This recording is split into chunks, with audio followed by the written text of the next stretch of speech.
are in our first phase of meat prepping. I'm just getting the meat on the pan.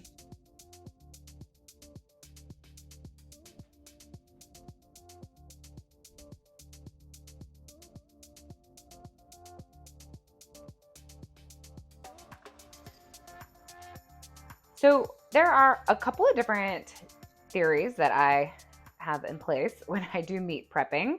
For something like our chicken, I usually use a couple of different seasonings on a big sheet pan like this. But since the ground beef's grease and juices and things are going to kind of all meld together, what I'm going to do for this is season it all really well with a nice, like neutral seasoning.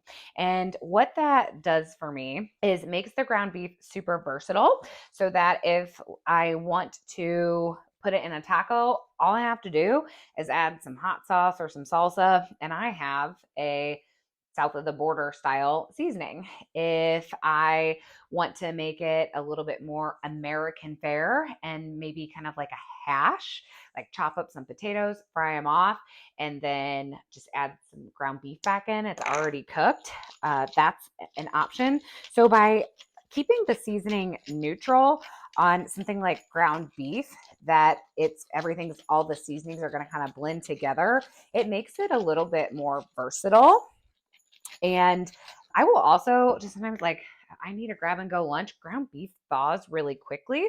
So most of this meat, I will keep individual little portions out through that I can eat throughout the week, but the rest of it I'm going to freeze so that it's ready to go. I'm going to season heavily, and the reason I do that, I feel like sometimes when we freeze protein or we're adding it to other dishes at like a later stage of cooking, it needs a little bit more umph and pick me up. So I've chosen seasoning blends that don't have extra salt so that I can kind of control the salt level from meal to meal. I am going to season the heck out of this ground beef. Fattier meats kind of need more seasoning to cut through the salt. So ground beef, that's kind of the whole thing. Ground beef is it's the protein and the fat. Well, there's of course like lean proteins or like leaner ground beef that doesn't have the fat, but typically you're going to need a fair amount of salt on your ground beef to get it to taste good. This is super easy. I mean, I probably have, if I'm eating this individually, I probably have like 6 to 8 portions. That took me like a couple of minutes to get it on the pan, cook it off, and that's our ground beef. That's going to be ready to go. I'm going to wash my hands in between my different proteins. Next, we're on to our trout. I like to eat some fattier fish throughout the week for the omegas, kind of lubes your joints and your brain. And I'm going to put a little bit of a layer of oil down so the skin doesn't stick to the pan. It can be kind of messy. What I love about working with a stainless steel pan is you can scrub the heck out of them and not damage them. So I'm going to swirl that around so that the skin doesn't stick. I want to get a layer of salt on the meat. And getting that salt to be the first point of contact ensures that that is going to penetrate through the protein. And then I'm going to do a Jamaican jerk seasoning on my trout this week, kind of change it up. I think a lot of people get stuck in ruts. They feel like, okay, this is seafood. I've got to use like garlic and onion, or I've got to use the seafood blend. You don't have to. You can kind of change different seasonings up throughout. Like I use veggie seasoning on meat and kind of vice versa. So I have found with fish, I've got to get a little bit of oil on the top of it or the texture gets kind of weird. So I just did a layer of salt, some Jamaican jerk seasoning, a little bit of oil, and this is ready to go. And what's nice is there's lots of different, sheet pan methods, but I don't really want to mix fish with chicken. I don't want fishy taste in chicken. So that's why I kind of like to work with these little smaller sheet pans. Next, we're going to work with our chicken breasts. So I think a lot of people are afraid to cook chicken because they feel like it's going to be boring and plain, and it definitely doesn't have to be.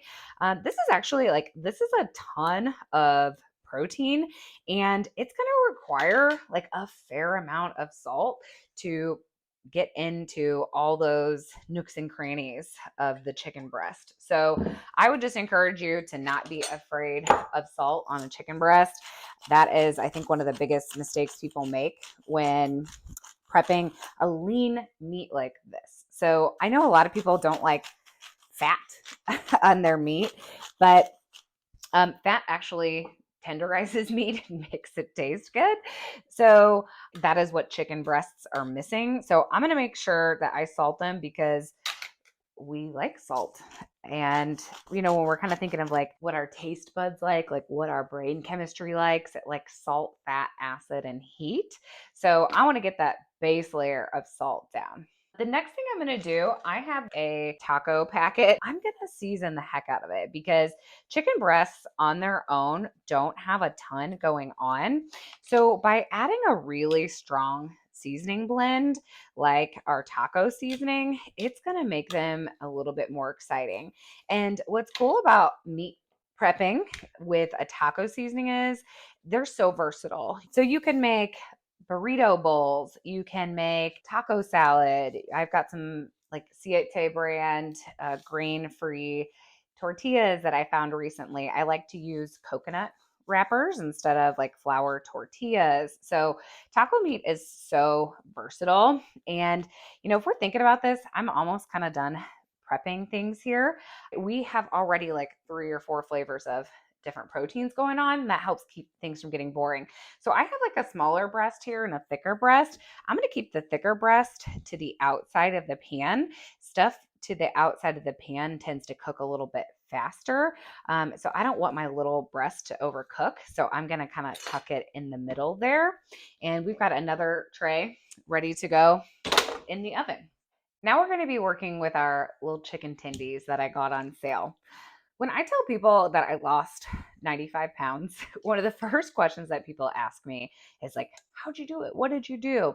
And the first thing I want to say is there are no hacks. Like you have to do the work. You have to move. You've got to eat well and you got to have your mind right. You have to kind of be kind to yourself and give yourself some grace when you're kind of working through some different lifestyle changes.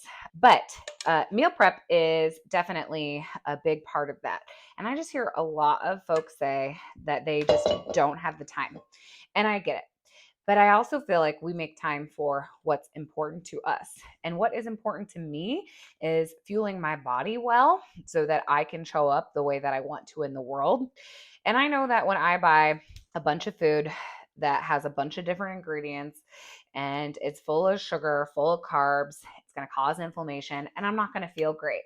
So focusing on getting high quality protein sources in your diet is going to go a really long way to help fighting off hunger, staying full, and help balance blood sugar so you don't experience cravings.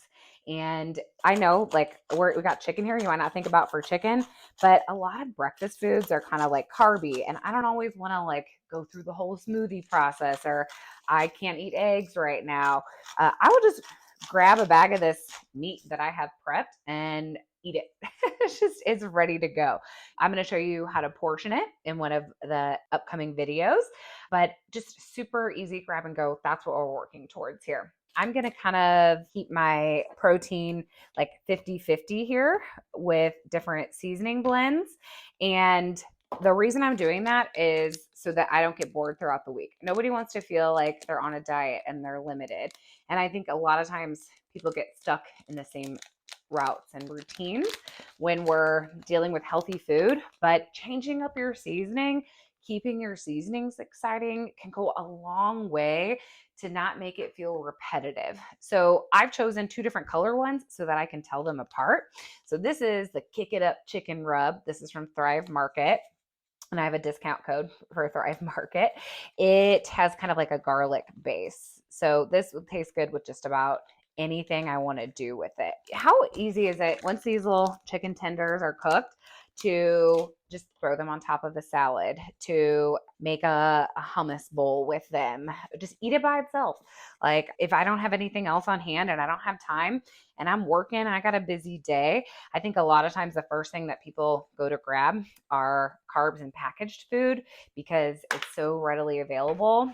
But we're going to show you how to portion it and freeze it and just pull it out of your freezer, thaw it in like a bowl of warm water, heat it in the microwave on a low power, thaw it in the fridge overnight, sit it out on your counter for a couple hours. Like, that is why I think that this meat prep situation has really worked for me, is because it has made everything so easy. So I actually think this seasoning didn't go on like as thick as I thought it would. I'm gonna actually go ahead and season this other side here. This is a little bit more coarse ground, so bigger chunks of seasoning. So it's gone a little bit farther with that Kick It Up chicken rub. But I'm gonna add some more of our paprika here. And I forgot to add olive oil. I'm gonna add some olive oil so they don't stick to the pan and to make cleanup easier. And I'm just getting I'm just getting down and dirty. And we have chicken ready to go. Okay, here we are with our array of meat. We have our seasoned pan of ground beef. We have chicken breast. We have trout. We have chicken tenders kind of seasoned a couple of different ways. So really important when you're going to put a large volume of protein like this or anything really in your oven is that you make sure you get a really good preheat. Otherwise, the oven's never going to come up to temperature.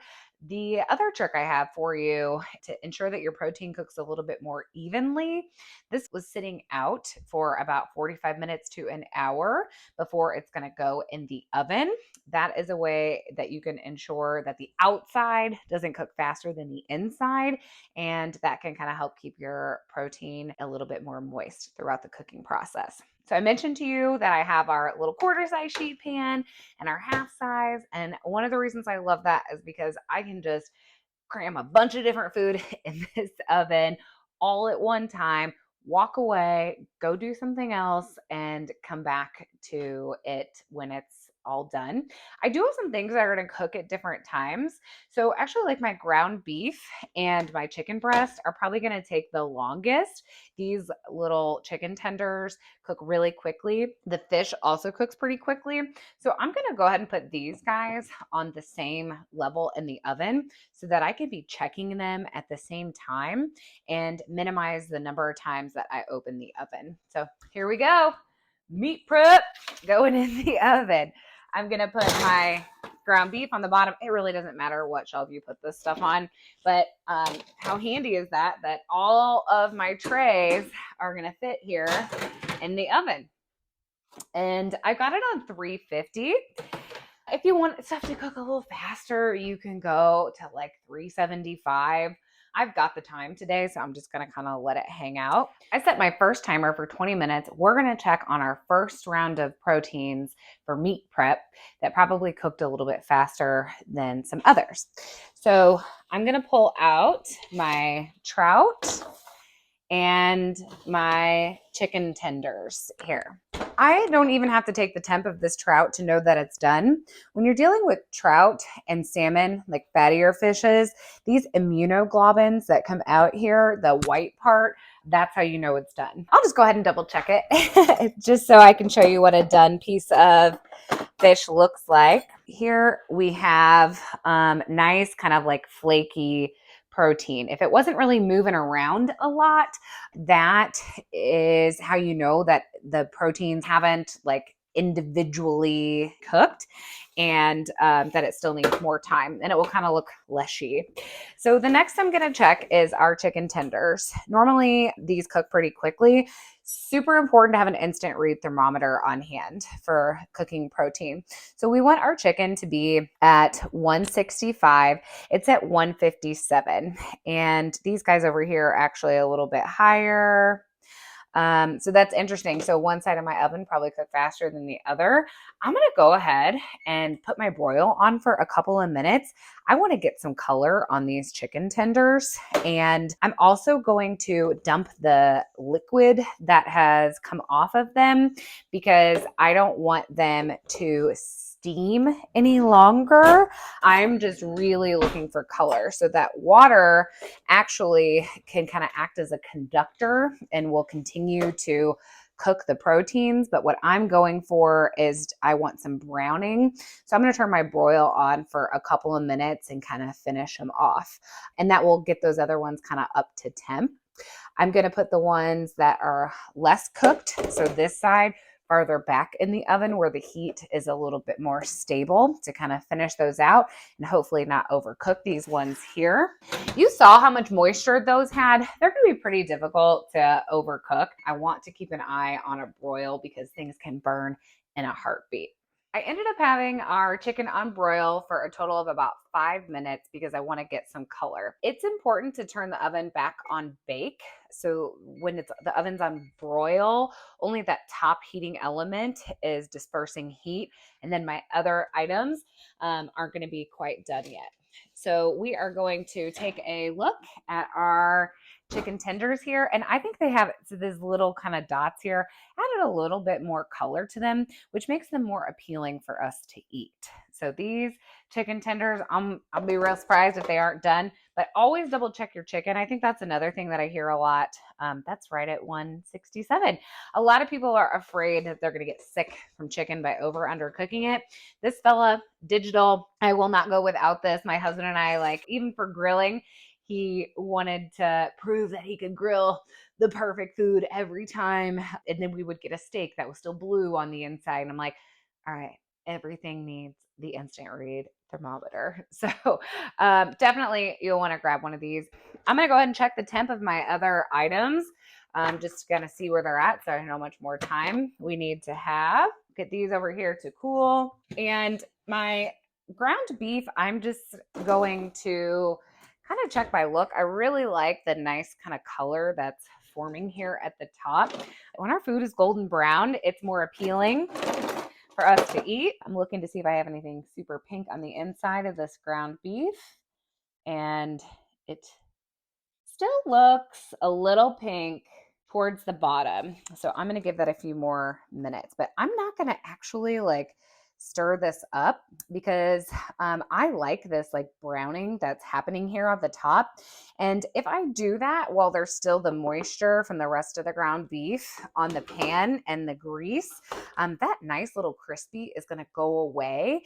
And I'm not going to have time to regain that in the few more minutes that it's going to be in the oven. So to kind of keep my nice color going, I'm just going to leave it where it's at. Which, again, if we're talking about meat prep, we're talking about ways to make things fast and easy in the kitchen. How cool is that? That all you have to do is put the beef on the pan and just leave it the heck alone. So I'll give it its own shelf now. And now we're going to check our chicken breast. That is the fastest way to be disappointed when you're eating chicken, is to have it be overcooked. So I'm going to pick the one that has like the thickest breast. And we are at 167. I'm going to check my other one. We're at 180. So I'm going to let this sit here on the pan, and we're going to give our ground beef just a couple more minutes to finish browning. And, you know, we're at a total of like 30 minutes so far, and we have 3 pans of food already cooked and ready to go that we're totally hands off.